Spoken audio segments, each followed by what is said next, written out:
Hello दोस्तों, तो कैसे हैं आप लोग। आई होप कि आप बहुत अच्छे होंगे। आपका बहुत बहुत स्वागत है हमारे यूट्यूब चैनल इंजीनियरिंग एक्सप्रेस पे। तो गाइज, अब तक हमने देख लिया था, हम कर रहे थे डेरिवेटिव, और डेरिवेटिव के अंदर हमने ऑर्डिनरी डेरिवेटिव देख लिया था।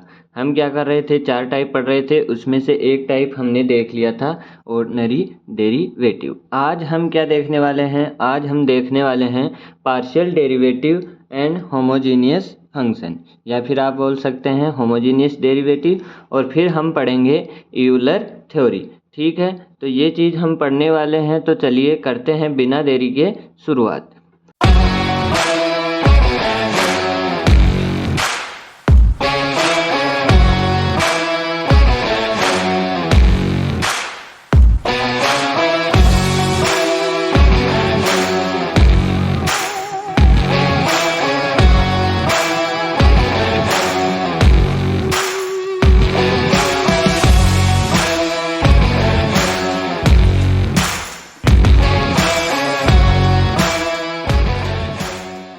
सबसे पहले हमारे पास आता है पार्शियल डेरिवेटिव। पार्शियल डेरिवेटिव क्या बोलता है, पार्शियल डेरिवेटिव की डेफिनेशन हमारे पास होती है फॉर द फंक्शन, और यहाँ पे z इज इक्वल टू किसका फंक्शन है, x और y का partial derivative are defined as follows. यानी कि पार्शियल हमारे पास डेरिवेटिव कैसे डिफाइन होता है, doh z upon doh x is equal to limit x tends to zero F X plus H comma Y minus F X comma Y upon H, और ये बड़ा सा कुछ लिखा हुआ है। अब ये चीज़ हमको समझ में नहीं आ रही है, समझ में नहीं आ रही है तो हमको क्या करना है, समझना भी नहीं है, क्योंकि हमको क्या करना है, हमको क्वेश्चन सॉल्व करना है। हमको डेफिनेशन, अगर आप सेमेस्टर पढ़ रहे हो तो आप इसको क्या कर रहे हो, ऐसा कैसा रट लो, ऐसा कैसा क्या कर लो, रट लो। और अगर आप कंपटीशन कर रहे हो तो आपको क्या हो जाएगा, अगली लाइन से सब समझ में आ जाएगा। ठीक है, तो सबसे पहले हमारे पास है all the results that are applicable in case of ordinary derivatives are also valid in case of partial derivative keeping other variable constant। बस हो गया हमारा क्या, पार्शियल डेरिवेटिव। क्या बोला है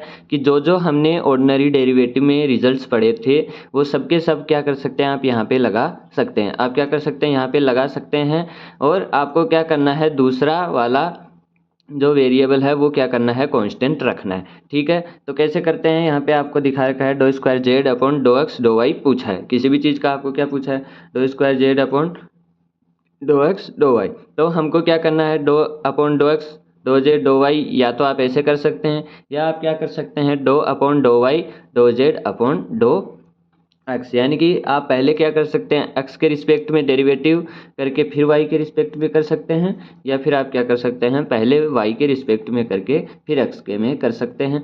तो दोनों साइड से आप कर सकते हैं, पहले एक्स के फिर वाई से, और फिर वाई से पहले एक्स से। ठीक है, तो यहाँ पे क्या लिखा हुआ है, doh square Z upon dough X dough Y क्या बराबर होता है, doh square Z upon dough Y doh X के। तो आप एक्स को क्या कर सकते हैं, एक्स और वाई को इंटरचेंज, इससे कोई फर्क नहीं पड़ेगा। ठीक है, अब क्वेश्चन से देखो कैसे करते हैं सोल्व। सबसे पहले हमारे पास है if F is equal to Y to the power X, then doh square F upon dough X dough Y, और एक्स बराबर 2 और वाई बराबर 1 पे हमको वैल्यू बतानी है। ठीक है, तो पहले आपको क्या करना है, सबसे पहले आपको करना होगा, पहले आप निकाल लो do F upon dough Y, ये आसान होगा। तो ठीक है, यहाँ पे अगर do F upon dough Y निकाल रहे हो, यानी कि वाई को आप क्या मान रहे हो, वाई को आप क्या मान रहे हो, वेरिएबल, वेरिएबल मान रहे हो, इसका मतलब एक्स क्या है, कांस्टेंट। क्योंकि हमने क्या बोला, एक वेरिएबल है तो दूसरे को आप क्या मानोगे, कांस्टेंट मानोगे। ठीक है, तो इसको वेरिएबल माना तो ये हमारे पास क्या हो गया, कांस्टेंट। तो यहाँ पे क्या हो गया, ये कौन सा फॉर्मूला बन गया, एक्स टू द पावर ए, और इसका डेरिवेटिव हमारे पास क्या होता है, ए एक्स ए माइनस 1। यही हमने पढ़ा था। तो हमारे पास क्या आया, यहाँ पे ये लगाया तो हमारे पास हुआ एक्स वाई एक्स की पावर वाई की पावर एक्स माइनस 1। ये चीज़ हमारे पास आ गई। ठीक है, अब हमारे पास do F upon dough Y आ गया, तो आप क्या कर सकते हो, इसको do upon dough X do F upon dough Y. तो ये आपको जो चाहिए वो बन गया, ये जो आपको चाहिए वो बन गया। तो यहाँ पे हमारे पास क्या बनेगा, डो अपॉन डो एक्स, और ये बन गया एक्स वाई वाई की power Y minus X minus 1। ठीक है, अब यहाँ पे आप क्या लगा सकते हो, प्रोडक्ट रूल लगा सकते हो। तो ये आपने फर्स्ट मान लिया, ये आपने सेकंड मान लिया। ठीक है, तो यहाँ पे प्रोडक्ट रूल लगाते हैं तो क्या होता है, product rule D upon D x F G ये होता है, तो ये क्या बन जाता है एफ डैश जी प्लस जी डैश एफ, यानी पहले का डेरिवेटिव दूसरा ऐसा का ऐसा, फिर दूसरे का डेरिवेटिव पहला ऐसा का ऐसा। ठीक है, आप उल्टा भी बोल सकते हो, दूसरे का डेरिवेटिव पहला ऐसा का ऐसा और पहले का डेरिवेटिव दूसरा ऐसा का ऐसा। ठीक है, तो फिर यहाँ पे हमारे पास क्या हुआ, ये बन गया X doh upon dough X Y X की पावर माइनस वाई की power X minus one plus D upon D X और ये एक्स और ये ऐसा का ऐसा वाई एक्स की माइनस वन। ठीक है, तो ये हो गया। अब इसको करेंगे तो हमारे पास क्या आ जाएगा एक्स, और ये क्या है यहाँ पे y कांस्टेंट है और x माइनस वन क्या है वेरिएबल है, तो यहाँ पे क्या होता है a की पावर x, इसका फॉर्मूला क्या होता है a की पावर x log a, ये होता है। हमने पिछले वीडियो में ये सब पढ़ा था और मैंने याद करने के लिए भी बोला था, अगर याद नहीं होगा तो आप नहीं लिख पाओगे। ठीक है, तो यहाँ पे क्या बनेगा y की power x minus one log y। ठीक है, ये बना, और फिर यहाँ पे क्या बनेगा d अपॉन डी एक्स, इसका x के रिस्पेक्ट में क्या होता है वन होता है, और ये क्या बनेगा ऐसा का ऐसा। ठीक है, अब y की power x minus one common ले लो, तो ये क्या बनेगा x log y plus one, ऐसा बन गया। ठीक है, अब हमारे पास क्या आता है, हमको दिया गया है कि x क्या है टू है और y क्या है वन है, तो y वन है x टू है, तो ये यहाँ पे ऐसा बना, x कितना है टू है y वन है तो log वन हुआ प्लस वन, तो log वन कितना होता है log वन होता है जीरो, तो यहाँ पे ये क्या हो गया जीरो हो गया, तो ये क्या बचा वन की पावर वन और यहाँ पे जीरो प्लस वन, यानी कि इसका आंसर आपके पास कितना आ जाएगा वन। आई बात समझ में, इसका आंसर आपके पास कितना आ जाएगा वन। तो ऐसे आपको करना है, आपको कुछ नहीं नया मिला इसके अंदर, और ऑर्डिनरी डेरिवेटिव के अंदर आपको करना क्या है स्टेप बाय स्टेप चलना है। या तो पहले आप x को कांस्टेंट मान लो y के रिस्पेक्ट में कर लो, या फिर y को कांस्टेंट मान लो x के रिस्पेक्ट में कर लो। ठीक है, तो पहले एक के रिस्पेक्ट में कर लो फिर दूसरे के में कर लो, आपके पास सेम रिजल्ट आएगा। ठीक है, और आपको ये स्टैंडर्ड रिजल्ट याद होने चाहिए, मैंने आपको 15 से 20 स्टैंडर्ड रिजल्ट लिखाए थे छोटे छोटे, वो आपको याद होने ही चाहिए। शुरू के 10-15 क्वेश्चन आप उनको देख देख के करो, अगर आप देख देख के क्वेश्चन सॉल्व करोगे तो आपको ऑटोमेटिक वो सारी चीज़ें याद हो जाएंगी। ठीक है, अब देखते हैं अगला क्वेश्चन भी ऐसा ही है हमारे पास, if u is equals to x square plus y square plus z square minus 1/2 then evaluate u x plus u y plus u z। अब ये आपके लिए क्या है होमवर्क है, एक करके मैं एक u x मैं बताऊंगा, बाकी आप कर सकते हैं। ठीक है, तो u x का मतलब भी क्या है जो सेम है हमारे पास, u x का मतलब क्या हुआ doh u upon doh x और डो अपॉन डो एक्स, तो ये मतलब हुआ डो इसका, और ये क्या बन गया doh square U upon dough X square. ठीक है, ऐसे ही y का क्या होगा doh square U upon dough Y square, और इसका भी क्या होगा सेम होगा। बाकी के दो आप करेंगे, पहला मैं आपको करके दिखा देता हूँ। ठीक है, तो यहाँ पे doh you upon dough X करेंगे तो आपके पास क्या आ जाएगा, ये क्या है इसको आप क्या मान लेंगे x मान लेंगे, तो यहाँ पे क्या आ जाएगा -1/2 X square plus Y square plus Z square और -1/2 और -1, और चेन रूल लगाएंगे तो आप क्या बनेगा यहाँ पे 2x। आई बात समझ में, चेन रूल आगे मैं पढ़ाऊँगा, इतना तो आपने 11th-12th में सीख रखा है, इतना बेसिक लेवल का। तो यहाँ पे ये क्या बन गया -1/2 X square plus Y square plus Z square -3/2 और ये बन गया 2x, तो 2 से 2 कैंसिल हो गया और ये बन गया X square plus Y square plus Z square की पावर -3/2, है कि नहीं। ठीक है, अब ये था यहाँ पे इतना, अब इसका एक बार और करोगे तो यहाँ पे बनेगा doh square U upon dough X square, तो यहाँ पे ये फर्स्ट फंक्शन और ये इसको मान लो सेकंड फंक्शन, तो पहले का करो तो -1 और ये क्या बन जाएगा X square plus Y square plus Z square power -3/2 plus ये ऐसा का ऐसा, और इसका होगा तो क्या आएगा -3/2 X square plus Y square plus Z square -3/2 -1, और यहाँ पे क्या बनेगा 2x। ठीक है, इसका दोबारा वो का वो बन जाएगा। आ रही है बात समझ में। तो ये हो गया हमारा पहला। अब दूसरा इसका आप निकालेंगे, सेम ऐसे ही निकलेगा। इसमें यहाँ चेंज क्या होगा, यहाँ पे 2y होता जाएगा और जेड के लिए क्या होता जाएगा 2z होता जाएगा। और जब आप तीनों का सम करेंगे यानी कि आप U x plus U Y plus U Z करेंगे तो आपके पास आंसर कितना आएगा 0। आपके पास आंसर कितना आएगा 0 आएगा। तो ये आपका आंसर होगा। तो आपके लिए 2 होमवर्क हैं, यू वाई यू जेड और यू x मैंने बता दिया। सेम है, कुछ नहीं करना है आपको, सिर्फ कहाँ चेंज होगा, y में चेंज होगा। 2x की जगह 2y आता जाएगा, 2z आता जाएगा, ठीक है। और जब आप लास्ट में जोड़ेंगे तो इसका आंसर कितना आएगा 0। अब एक क्वेश्चन और देखते हैं।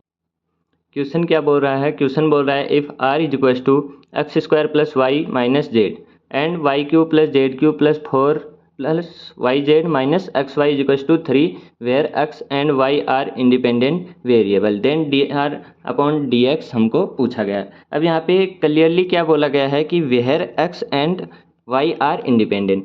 x आर y आर क्या है, इंडिपेंडेंट है। तो z के बारे में कुछ नहीं बोला गया, इसका मतलब क्या है जेड क्या है, नॉट इंडिपेंडेंट। जेड क्या है, नॉट इंडिपेंडेंट है। इसका मतलब आप क्या कर सकते हैं, इसको कांस्टेंट एज्यूम नहीं कर सकते।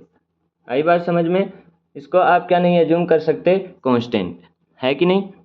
तो आपको क्या करना पड़ेगा, पहले डेरिवेटिव करना पड़ेगा। अगर आपको D R upon D x निकालना है, अगर आप क्या करना है, आपको D R upon D x निकालना है तो आप क्या करेंगे, इसके रिस्पेक्ट में एक्स के रिस्पेक्ट में करेंगे तो यहाँ पे क्या बनेगा 2x प्लस वाई के कांस्टेंट हो जाएगा क्योंकि 0। और फिर हमारे पास जेड को आप 0 नहीं कर सकते, यहाँ पे एक्स वाई को आपने 0 कर दिया क्योंकि वाई क्या था, इंडिपेंडेंट वेरिएबल था। लेकिन जेड को आप 0 नहीं कर सकते। यहाँ पे क्या आएगा आपके पास, यहाँ पे पास आएगा D Z upon D x, ये वाली चीज़ आपके पास आएगी। आ रही है बात समझ में। तो ये वाली चीज़ हम कहाँ से लाएं, ये वाली चीज़ हम कहाँ से लाएंगे, उसके लिए हमको ये फंक्शन दिया गया है। कैसे करेंगे, Y cube plus Z cube plus Y Z minus X Y is equal to 3।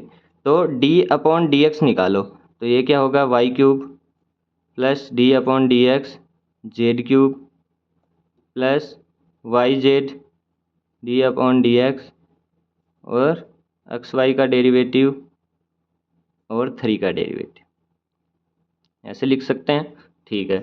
अब यहाँ पे वाई क्यूब का क्या होगा, 0 हो जाएगा क्योंकि ये तो वेरिएबल है। और यहाँ पे क्या हो जाएगा 3z square D Z upon D x. ये 3z स्क्वायर क्यों आया, क्योंकि आप इसको क्या लिख सकते हो, डी अपॉन डी जेड और जेड क्यूब और यहाँ पे क्या होता है doh Z upon dough X, ऐसे होता है। तो यहाँ पे डी जेड 3z स्क्वायर और ये doh Z upon D X, या फिर D Z upon D X भी बोल सकते हैं, doh Z upon D X भी बोल सकते हैं। फिर हमारे पास क्या आता है, वाई यहाँ पे कांस्टेंट हो गया, वाई क्या हो गया, कांस्टेंट हो गया और D Z upon D x, ठीक है। और फिर हमारे पास क्या आ जाएगा, वाई और एक्स का क्या बन जाएगा 1 और यहाँ पे इसका क्या हो जाएगा 0, ठीक है। प्रोडक्ट रूल लगाया तो पहले का क्या होता है, पहले करो, पहले का अगर 0 गया तो वो पूरी टर्म 0 हो गई। फिर दूसरी को मैं क्या माना, इसको कांस्टेंट, ये बाहर आ गया और इसका हो गया ये। इसके अंदर x के किया तो हमारे पास क्या आ गया 1 और अगर y का किया तो वो क्या हो गई 0। यानी कि यहाँ पे क्या आती, 2 टर्म आती, यहाँ पे 2 टर्म आती, लेकिन एक एक टर्म क्या हो गई 0 हो गई, इसलिए दोनों में एक एक टर्म आई है। आई बात समझ में आ गई। अब यहाँ पे क्या करो, D Z upon D x common ले लो और वो क्या बन गया 3z स्क्वायर प्लस वाई और ये y उधर गया तो ये पॉजिटिव हो गया y और D Z upon D X क्या बन गया y upon 3z square plus Y. आ रही है बात समझ में। तो ये क्या बन गया y upon 3z square plus Y. तो ये क्या बना यहाँ पे 2x minus Y upon 3z square plus Y, हो गया। इतनी बात समझ में आ गई। अब इसको सोल्व कर दो, या तो यहीं पे इसको सोल्व कर दो। यहाँ पे हमारे पास क्या हो जाएगा, अगर आपको मान लो कोई पॉइंट दिया है, पॉइंट दिया है जैसे 2,1, -1, 1, इस पॉइंट पे आपको निकालना है तो आप क्या करेंगे 2x, अगर तो पॉइंट नहीं दिया तो आप इतना ही निकाल देंगे, इतना ही निकाल देंगे। अगर पॉइंट दिया है, न्यूमेरिकल वैल्यू पूछी है तो आपको मान लो ये पॉइंट दिया है तो यहाँ पे क्या हो जाएगा 2 × 2 -1 अपॉन 3 -1, तो ये क्या हो जाएगा 4 प्लस 1/2 और ये क्या हो जाएगा 4.5। आई बात समझ में? तो ऐसे आप इसको कर सकते हैं। तो आपको ये ध्यान रखना है कि क्वेश्चन में क्या बोला है। क्वेश्चन में सिर्फ इतना ही बोला है, एक्स एंड वाई आर क्या है, इंडिपेंडेंट वेरिएबल। तो आपको अपने आप से ये अज्यूम नहीं कर लेना है कि ये जेड भी कांस्टेंट है और आप क्या करो dr/dx कर दो, बोल दो 2x + 0 + 0, अरे वाह इतना जल्दी आंसर आ गया। तो ये सब चीज़ें नहीं करनी है, थोड़ा इन सब चीज़ों को ध्यान में रखना है। और आपको क्या करना है, पहले इस फंक्शन से आपको ये निकालना है dz/dx और उसको यहाँ पे आपको पुट कर देना है। यही चीज़ आपको y में भी बोल सकता था, यहाँ पे बोलता है अगर where x and z are independent, तो ये चीज़ आपको y के लिए लेके चलनी पड़ती। ठीक है, अब देखते हैं अगला हमारे पास होमोजीनियस फंक्शन। होमोजीनियस फंक्शन क्या होता है? If each term is of same degree then F X Y is called homogeneous function. ये चीज़ आप कहाँ पढ़ेंगे? ये चीज़ आप डिफरेंशियल इक्वेशंस में भी पढ़ेंगे, वहाँ भी सेम चीज़ हमारे पास काम आएगी, होमोजीनियस इक्वेशन। तो इस चीज़ को यहीं से याद रख लो कि हमारे पास if each term is in of same degree, अगर प्रत्येक टर्म क्या है हमारी सेम डिग्री की है तो वो हमारे पास क्या कहलाएगी, होमोजीनियस फंक्शन। और ट्रिक क्या होती है? ट्रिक होती है अगर आप x और y में फंक्शन है उसको लेमडा x लेमडा y से रिप्लेस कर देंगे तो लेमडा की पावर n बाहर आ जाएगी और आपका पहले वाला फंक्शन बन जाएगा then F X Y is called homogeneous function of degree n। अगर फंक्शन से बाहर ना आए तो आपका क्या होगा, होमोजीनियस फंक्शन नहीं होगा। आ रही है बात समझ में? तो यहाँ पे अगर आपके पास ये दिया हुआ है तो अगर आप ऐसे देखें तो यहाँ पे क्या है, पावर 5 है, यहाँ पे 3 और 2 क्या है 5 है, यहाँ 5 है और यहाँ पे 4 और 1 क्या है 5 है। सबकी पावर क्या है 5 5 5 है, यानी सेम डिग्री है।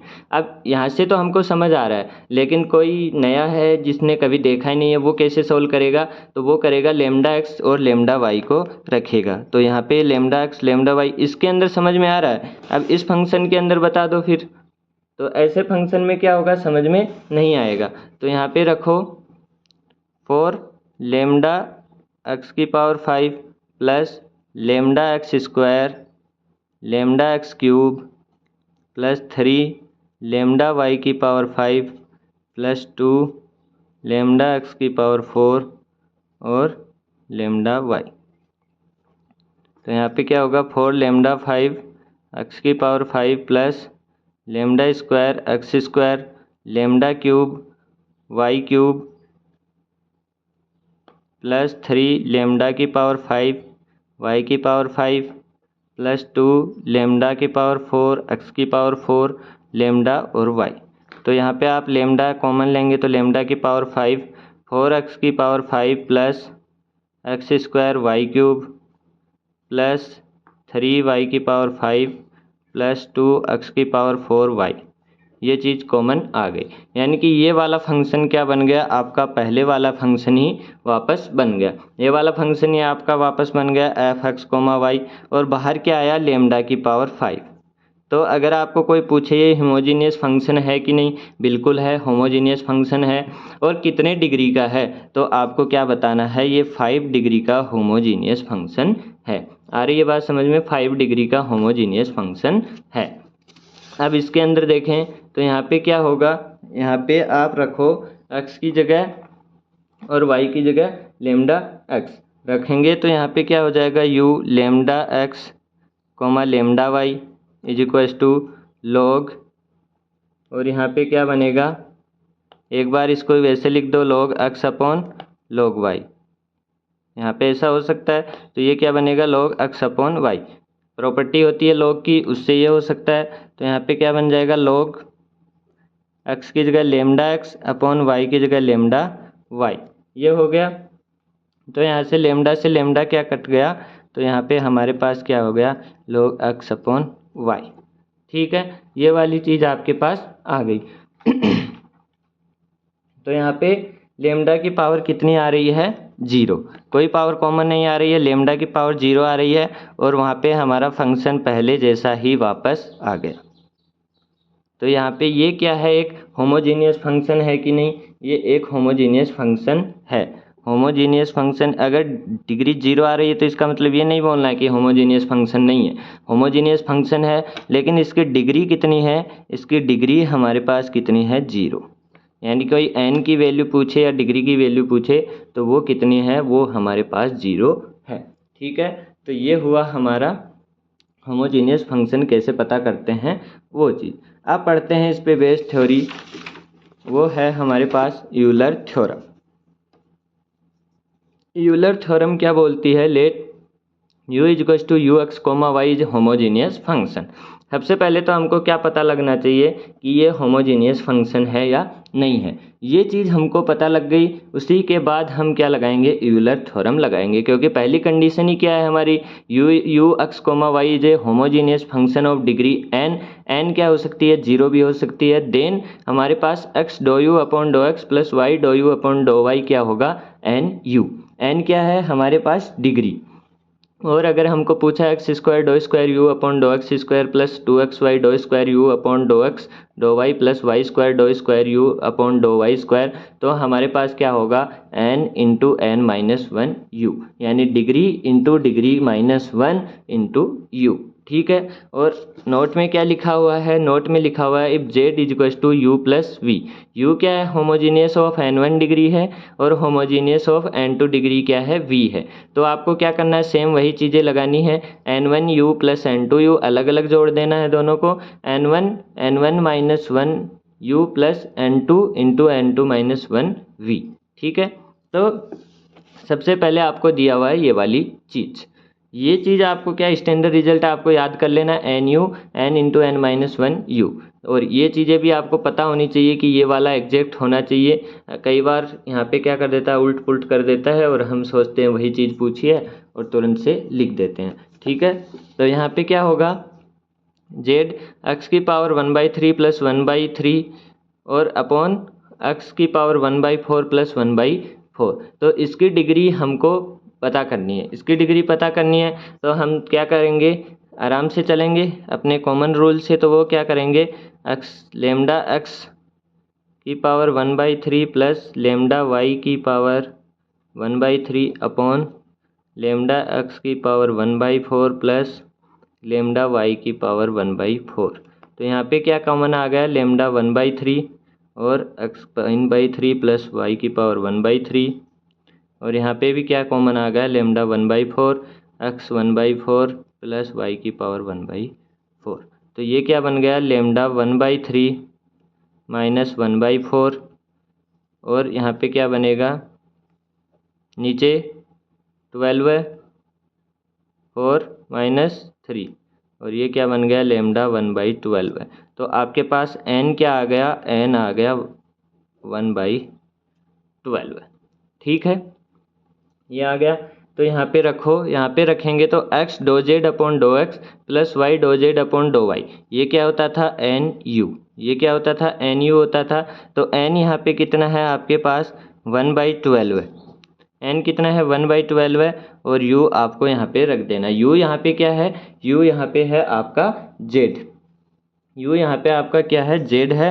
तो यहाँ पे क्या बन गया, 1/12 है और z, आप पूरा भी लिख सकते हैं, आप z भी लिख सकते हैं। दूसरे में क्या था, ये वाला चीज़ है 2x doh square doh x upon dough Y plus Y square dough square Z upon dough Y square. तो यहाँ पे ये क्या हो जाएगा, n into N minus one, और यहाँ पे क्या था, u था। तो यहाँ पे करोगे तो सेकंड क्या हो जाएगा, 1/12 है, 1/12 है माइनस वन, और यहाँ पे क्या हो जाएगा, z। तो 1/12 है, ये कितना हो गया, माइनस 11/12 है और z। ठीक है, तो ये वाली चीज़ हमारे पास निकल के आ गई। सिंपल है कि नहीं, सिंपल है। अब एक क्वेश्चन और देखते हैं, क्या है, अच्छा क्वेश्चन है। यहाँ पे क्या दिया हुआ है, if u is equal to tan inverse x cube plus y cube upon x plus y, then x dough you upon dough x plus Y dough you upon doh z. अब कुछ बच्चे क्या करते हैं, कुछ क्या, मैंने ही पहली बार यही किया था, यहाँ पे क्या करते हैं, लेमडा पुट करते हैं, लेमडा एक्स क्यूब हो गया, यहाँ पे क्या हो गया, lambda cube plus lambda cube common आ गया, नीचे क्या आ गया, लेमडा आ गया, लेमडा स्क्वायर, और n की पावर कितनी कर देते हैं, n हमारे पास कितना ले आते हैं, 2 ले आते हैं। ये क्या ले आते हैं, 2 ले आते हैं। क्या करते हैं, टेन इनवर्स यहाँ पे करते हैं lambda cube x cube plus lambda cube Y cube upon lambda x plus lambda y, ये वाली चीज़ करते हैं। ये वाली चीज़ करते हैं और क्या कर देते हैं, यहाँ पे लेमडा से लेमडा कैंसिल कर देते हैं, लेमडा स्क्वायर, और एन क्या कर देते हैं, 2 कर देते हैं, जो कि क्या है, पूरा पूरा गलत है, जो कि क्या है, पूरा पूरा गलत है। क्यों गलत है, क्योंकि ये क्या है, टेन इनवर्स है। टेन इनवर्स है तो आप यहाँ पे इसको डायरेक्टली बाहर नहीं ले सकते। इसका मतलब ये क्या है, एक नॉन होमोजीनियस फंक्शन। ये क्या है, एक नॉन होमोजीनियस फंक्शन है। अभी इस टाइम क्या हम इसको होमोजीनियस बना सकते हैं, मुझे नहीं पता, करके देखो। टेन इनवर्स है, इधर गया तो ये क्या बचा, ये बना टेन यू, और ये क्या बना, x cube plus y cube plus x plus y, और इसको अगर मैं इतना बड़ा ना लिख के वी लिख दूं तो ये बन गया कुछ ऐसा। ठीक है, ये बन गया कुछ ऐसा। अब देखो ये क्या होमोजीनियस फंक्शन है। अब ये होमोजीनियस फंक्शन है, u होमोजीनियस फंक्शन नहीं था, टेन यू होमोजीनियस फंक्शन है। ठीक है, तो ये कितने डिग्री का है, ये यहाँ पे आ गया लेमडा इक्वल टू 2, यानी कि n आपके पास हो गया 2, यानी 2 डिग्री का होमोजीनियस फंक्शन है। कौन, टेन यू, ना कि u। कौन है, टेन यू। आई बात समझ में। तो आपका फंक्शन क्या बना, यहाँ पे v, हमारा फंक्शन v है, तो v क्या बन गया, 2 डिग्री का फंक्शन बन गया। आ रही है बात समझ में। इसको मैंने v मान लिया और टेन u को भी मैंने क्या मान लिया, v मान लिया। तो अब यहाँ पे अगर आप लिखेंगे x doh u upon doh x plus y doh u upon doh y, ये हमको पूछा गया, और ये किसके बराबर हो जाएगा, एन यू। लेकिन यहाँ पे u नहीं आएगा, यहाँ पे क्या आएगा, v आएगा, क्योंकि हमारा होमोजीनियस फंक्शन तो कौन है, v है। तो यहाँ पे क्या बनेगा, doh v upon doh x plus Y doh v upon doh y, और यहाँ पे क्या बनेगा, एन वी। ठीक है, तो यहाँ पे x बना doh upon doh x, v कितना है, टेन यू। आई बात समझ में, plus Y doh upon dough Y, और ये कितना है, tan u, equals to n कितना है, 2, वी कितना है, टेन यू। तो ये चीज़ आपको करनी थी।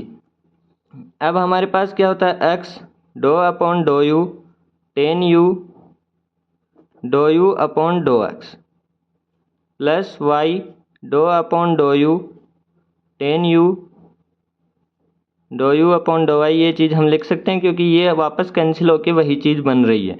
और यहाँ पे क्या बचा, 2 टेन यू। तो हमको जो पूछा गया था वो आ गया क्या, X dough you upon dough x plus Y dough you upon dough Y आ गया क्या। और ये हम क्या कर सकते हैं, ये दोनों में क्या है, कॉमन है, ये दोनों में क्या है, कॉमन है। तो यहाँ पे करो x doh upon doh u, tan u क्या बनेगा, sec square you, sec square u doh you upon dough x plus Y doh upon doh u क्या बनेगा, sec square u doh you upon dough y, 2 tan u क्या होता है, sign you और कोस you. ये हो गया। तो यहाँ पे सेक स्क्वायर कॉमन ले लो, X dough you upon dough x plus Y dough you upon dough Y, और ये क्या बना, 2 sine U upon cos U, और नीचे आ गया sec square you. Sec square क्या होता है, 1 अपॉन कोस स्क्वायर, तो कोस स्क्वायर क्या हो गया, ऊपर गया, ऊपर गया, तो यहाँ पे क्या बचा, 2 साइन यू, और कोस स्क्वायर यू ऊपर हो गया, तो कोस यू से कोस यू कट गया, तो यहाँ पे एक कोस यू बच गया, और यहाँ पे हमारे पास क्या बच गया, साइन 2 यू। आई बात समझ में। तो इसका आंसर आपको यहाँ पे भी छोड़ सकता है, यहाँ पे भी छोड़ सकता है, और यहाँ तक भी जा सकता है। ठीक है, तो यहाँ पे आपको क्वेश्चन में ऑप्शन ये भी मिल सकता है, और ये भी मिल सकता है, ये भी मिल सकता है, वो उसके ऊपर डिपेंड है। तो हमको जो पूछा था, x dough you upon dough x, x dough you upon dough x plus Y dough you upon dough Y, ये हमने निकाल दिया। लेकिन यहाँ पे हम डायरेक्टली नहीं लगा पा रहे थे, हमने वी में इसलिए निकालना पड़ा क्योंकि हमारा u क्या था, हमारा u होमोजीनियस फंक्शन नहीं था, हमारा टेन यू होमोजीनियस फंक्शन था। तो ये चीज़ आपको ध्यान रखनी है, पहला तो होमोजीनियस फंक्शन होना चाहिए। डायरेक्टली आपको इन्वर्स में है तो ऐसे नहीं कर देना कि n बराबर 2 डिग्री है और हमारा काम हो गया। फिर आपको वो चेक करना है, उसके बाद आपको क्या करना है, ऐसे प्रोसेस लगानी है, और ऐसे प्रोसेस लगाएंगे तो आप यहाँ पे ये चीज़ कॉमन आ गई, कॉमन आई तो हमारे पास हमने इसको सोल्व कर लिया। आ रही है बात समझ में। तो ये था हमारा यूलर थ्योरम। तो ये सारी चीज़ें हमने पढ़ ली, पार्शियल डेरिवेटिव, होमोजीनियस फंक्शन कैसे देखते हैं, और हमारे पास यूलर थ्योरम। आई होप कि आपको ये सारी चीज़ें अच्छे से समझ में आई होंगी। अगर चीज़ें समझ में आई हो, वीडियो अच्छी लगी हो, तो वीडियो को लाइक करें, चैनल को सब्सक्राइब करें और हंसते रहें, खेलते रहें, पढ़ते रहें, मुस्कुराते रहें, लाइफ को एंजॉय करें। मिलते हैं अगले वीडियो में, तब तक के लिए जय हिंद, जय भारत।